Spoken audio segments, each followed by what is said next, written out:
Salut les bouseux. Dans la série des analyses de dénonciation publique, on va se pencher sur le cas de Norman. Norman, pas la peine de le présenter, c'est un type qui fait des blagues faciles sur des sujets quelconques à destination d'un public jeune, donc pas très difficile. C'est un peu le Kev Adams de YouTube, à la différence que Kev Adams n'est pas visé par une enquête pour corruption de mineurs, en tout cas pour l'instant, ce qui est à peu près la seule qualité qu'on peut lui trouver.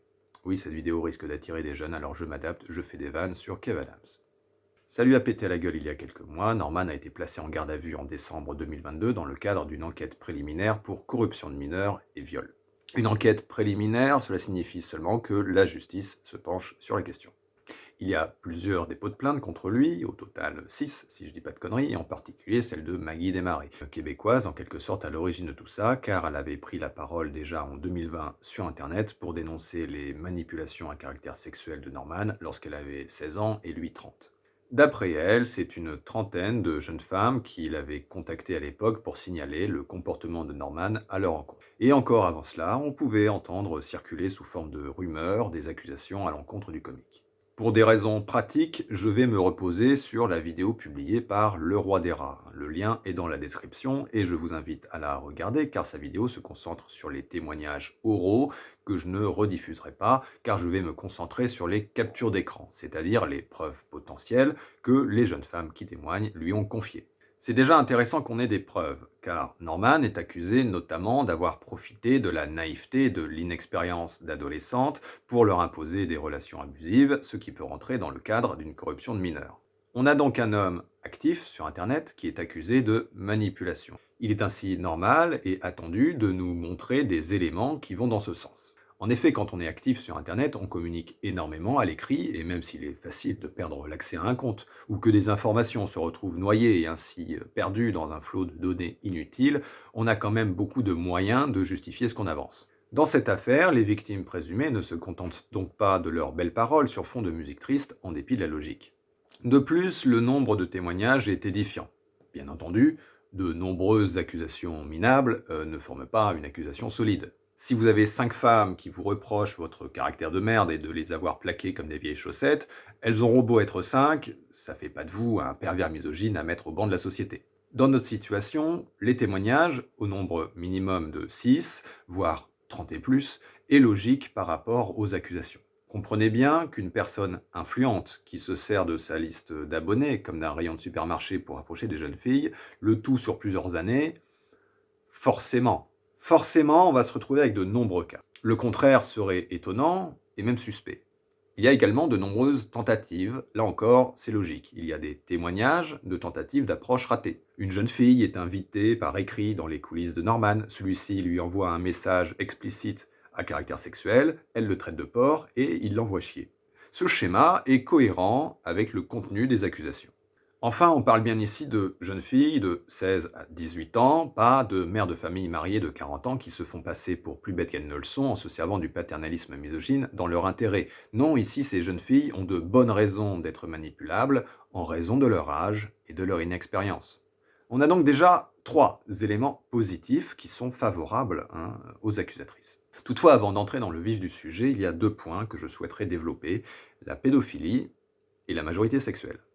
Pour autant que l'on sache, et même en admettant que tout ce qui est dit contre lui est vrai, non, Norman n'est pas un pédophile, contrairement à ce que l'on peut voir dans beaucoup de réactions indignées. La pédophilie renvoie à l'attirance, entre guillemets, pour les enfants. Les enfants, ce sont les prépubères.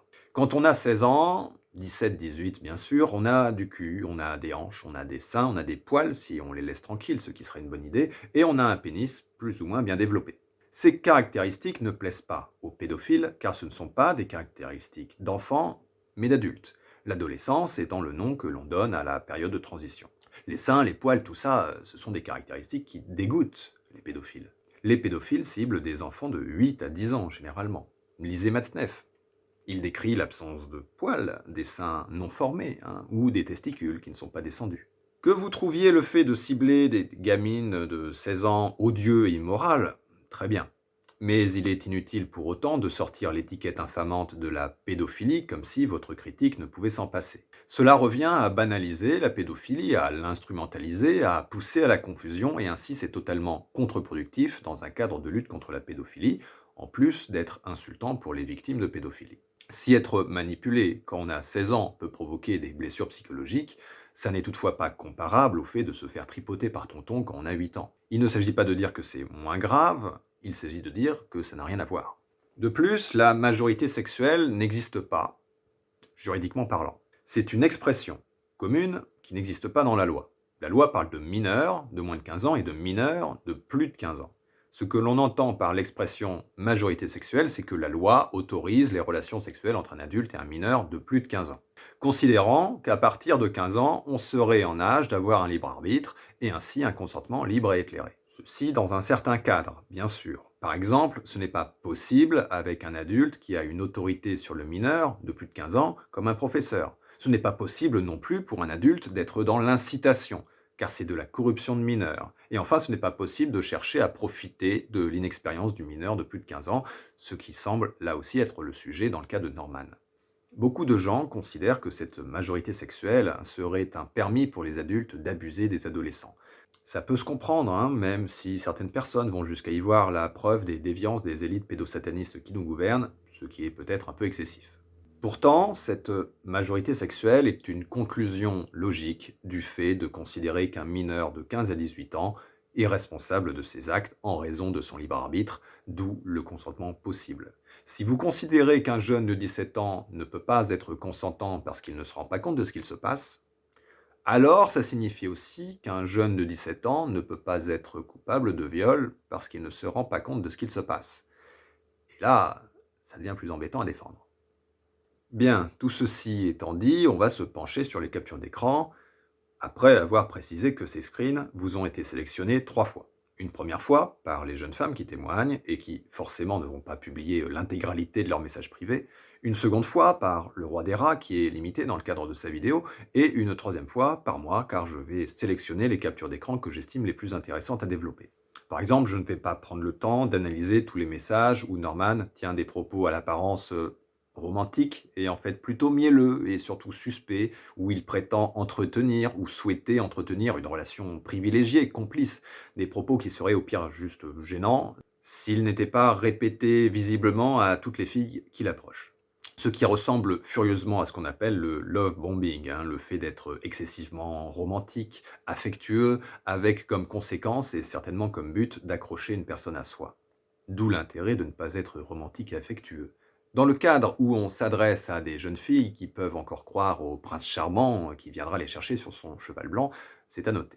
Parlons plutôt des messages qui constituent des preuves concrètes que Norman a bien échangé des messages avec les jeunes filles, qu'il a commenté leurs photos, qu'il leur a tenu des propos à caractère sexuel et surtout qu'il les a incités à se comporter de façon sexuelle, comme lui envoyer des photos, et avec des demandes sur les photos en appelant à aller plus loin. Dans cette situation, on est vraiment dans l'évidence. Il aurait dit ça à une femme de plus de 18 ans, ça ne serait pas un sujet. Le problème, pour Norman, c'est qu'on parle, pour certains témoignages, de mineurs de plus de 15 ans. Alors je ne suis pas juriste. D'ailleurs, si je l'étais, je fermerais sûrement ma gueule. Et je respecte la présomption d'innocence. La présomption d'innocence consiste à exiger de prouver la culpabilité de quelqu'un plutôt que de prouver son innocence. C'est la charge de la preuve que l'on sait nécessaire dans une démarche rationnelle, et ainsi ça consiste à ne pas prétendre quelqu'un coupable sans qu'il n'ait été jugé. Je ne sais pas si cette incitation est de la corruption de mineurs. Par contre, je sais que c'est de l'incitation. Ce n'est pas sujet à débat, ce n'est pas une interprétation ni un jugement, même pas une opinion, c'est une incitation. Maggie Desmarais nous apporte la preuve qu'il y a bien eu incitation, mais nous ne sommes pas en mesure de dire si c'est répréhensible. Un autre point récurrent dans les témoignages, c'est le fait d'appuyer sur l'âge de ces jeunes filles. Il connaît très bien leur âge, c'est bien sûr un point important, mais surtout il s'en sert. Reviens quand tu seras grande, tu es encore petite, ceci dans le contexte où elle refuse de lui envoyer des photos. Cela consiste à s'appuyer sur la volonté des adolescents de devenir adultes et d'être considérés comme tels. Mais c'est aussi pour leur faire croire qu'être adulte, c'est se comporter selon ses propres critères, alors que ces jeunes filles n'ont pas l'expérience pour savoir si ces critères sont corrects ou non. Sur cette autre capture d'écran, la jeune fille se plaint de son traitement sexuel dans la relation, et Norman prétend qu'il s'agit de normalité, en s'en référant à d'autres copines qu'il aurait eues, en précisant qu'il serait resté très longtemps avec. On comprend un lien de cause à effet implicite, comme si être sexuel tout le temps permettait une relation longue. Dans ce contexte où il parle à une jeune fille, même si on ne sait pas l'âge de celle-ci en particulier au moment des faits. On voit clairement qu'il n'est pas en train d'exprimer son expérience et son vécu, ce qui serait légitime, mais il est en train de prétendre que ces critères sont la normalité. Et la jeune fille n'a pas l'expérience pour savoir par elle-même que ce n'est pas le cas. Elle a eu besoin de se renseigner, comme on le voit dans ses messages. Norman n'est pas ici en train d'entretenir une relation avec une mineure d'une façon qu'il aurait avec une personne adulte. Non, il se sert bien de son âge et de son inexpérience pour obtenir et imposer. Le problème ici n'est pas d'avoir une relation avec une mineure, bien qu'on puisse considérer que ce soit un problème. Non, il y a plus que ça, il s'en sert de façon volontaire et explicite. Je vais devoir te supprimer, c'est ce qu'on peut appeler une menace. On comprend très bien que si elle ne fait pas ce qu'il lui dit, en l'occurrence envoyer des photos, la relation s'arrête là. Implicitement, c'est du chantage. Le chantage, ce n'est pas forcément répréhensible. Si le chantage est minable, s'il n'y a pas vraiment de contrainte. Par exemple, si je vous dis... Merde, j'ai pas le verre. Par exemple, si je vous dis, couche avec moi, sinon, je casse ce verre. Je le casse par terre, un verre à moutarde à la con. Il n'y a aucun contexte de violence entre nous. Vous n'avez pas de véritable raison de céder au chantage et de coucher avec moi. Si vous le faites et que vous vous plaignez, que vous portez plainte, vous aurez juste l'air très con, parce que vous n'étiez pas sous la contrainte. Ceci pour dire que ce chantage à la fin de la relation est du chantage. Mais pour autant, ce point est sujet à débat. Peut-on considérer, dans cette situation, que cette jeune fille est suffisamment sous sa domination psychologique pour que la menace d'arrêter la relation soit considérée comme une contrainte? Elle ne perd pas un revenu, un emploi, un logement, ses enfants, je ne sais pas. On ne peut pas non plus les considérer comme des connes. Elles se rendent compte quand même qu'ils se foutent un peu de leur gueule. Ce qui est sûr par contre, c'est que c'est du chantage. Un autre chantage plus marquant et moins sujet à débat est présent sur un screen qui m'a beaucoup marqué. Tant que tu seras ultra nul sexuellement parlant, comme c'est le cas pour l'instant, j'arriverai pas à me débloquer pour m'ouvrir à toi plus, même si j'aimerais. Alors qu'il n'y a aucun rapport de cause à effet. C'est du chantage affectif. Là, c'est pas sujet à débat. On a « je pourrais m'ouvrir à toi si tu es moins sexuellement nul ». Notre relation serait meilleure si tu te soumets à mes exigences sexuelles. On serait quand même vachement plus complices si tu me suces la bite. Pardon, je ne peux pas m'empêcher de faire une vanne, mais avec un niveau aussi minable de manipulation, c'est pas étonnant qu'il cible des lycéennes. Ça, sur une meuf de plus de 20 ans, normalement, ça marche pas. Et d'ailleurs, même là, ça n'a pas l'air de prendre. Mais c'est comme les charlatans ou les spams. Ils vont essayer d'escroquer 1000 personnes, l'important c'est qu'il y en ait 5 qui se fassent avoir. Et là, on leur vend du jus d'orange pour faire repousser les bras. C'est pour ça qu'il y a plein de témoignages qui racontent tous la même chose, parce que c'est un charlatan qui cherche à vendre de la complicité en échange de cul. Là, on a des preuves, on a du concret, pas juste des paroles, comme quoi c'est pas compliqué d'apporter des preuves quand on est une victime. On constate que les témoignages et les preuves associées concordent. J'exagère à peine en disant que si vous avez écouté un témoignage, vous les avez tous écoutés. Bien entendu, certains cas vont plus loin que d'autres, mais globalement, le schéma est le même. Il s'agit de jeunes filles, Norman appuie sur leur âge pour qu'elles se sentent poussées à accepter ses exigences dans le but d'être des adultes.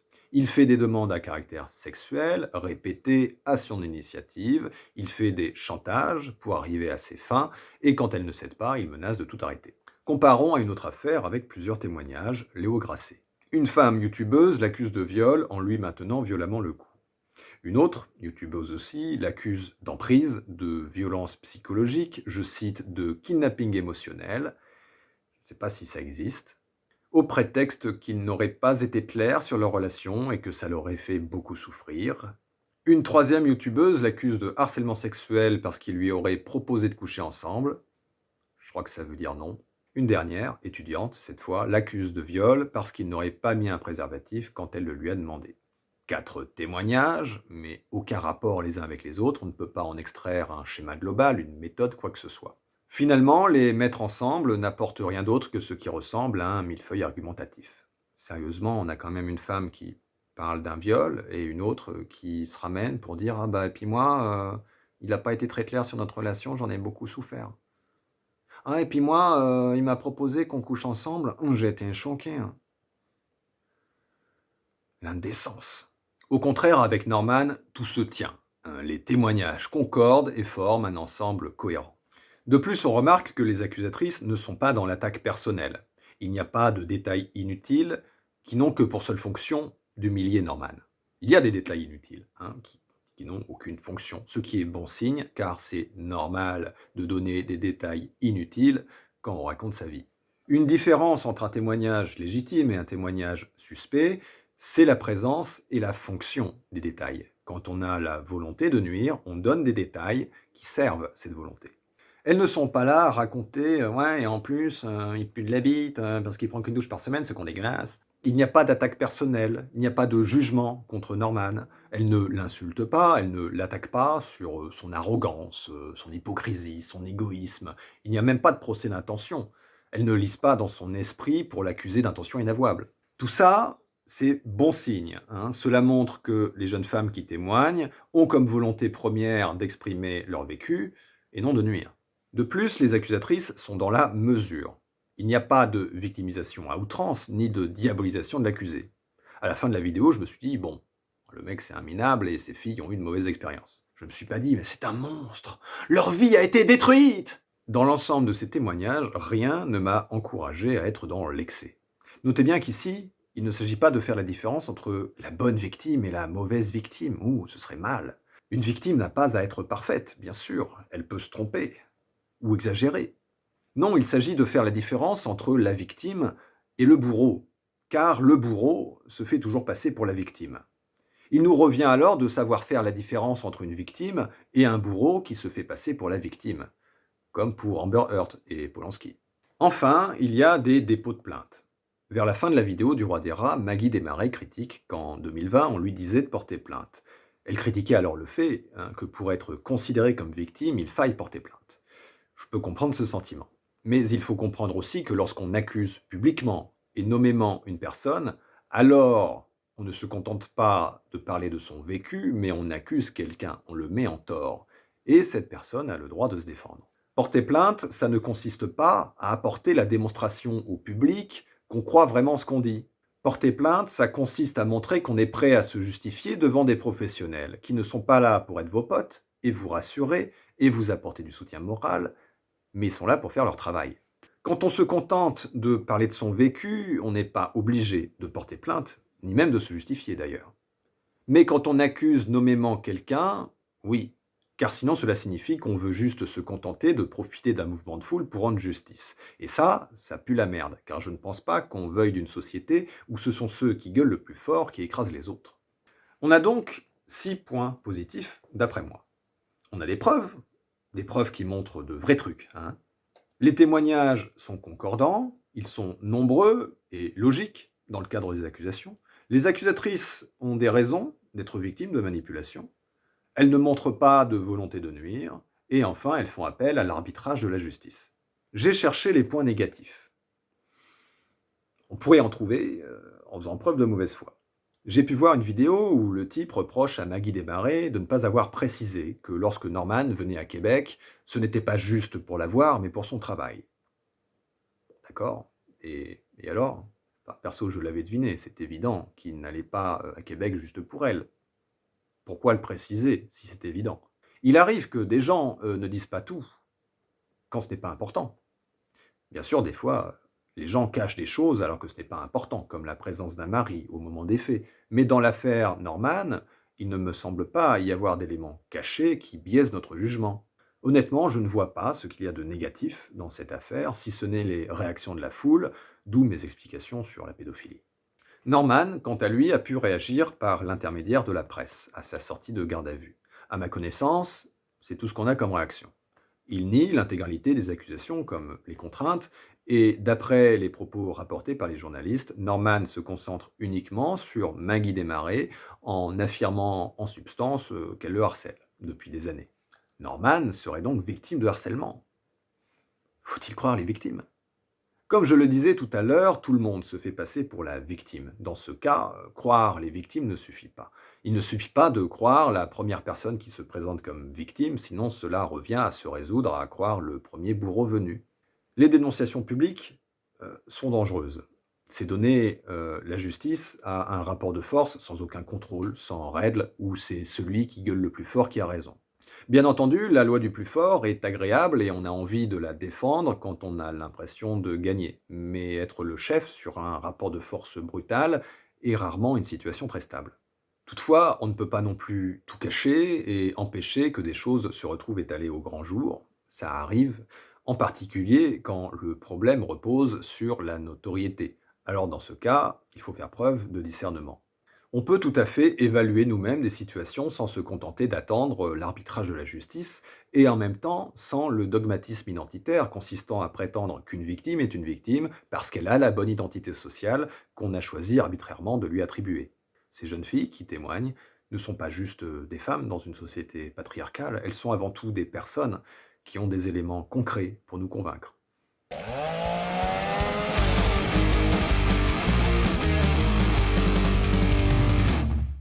Notre émission est désormais terminée, j'espère qu'elle vous a plu. Si c'est le cas, n'hésitez pas à le préciser dans les commentaires. Vous pouvez me soutenir sur Tipeee. Un lien est dans la description. Allez, salut les bouseux.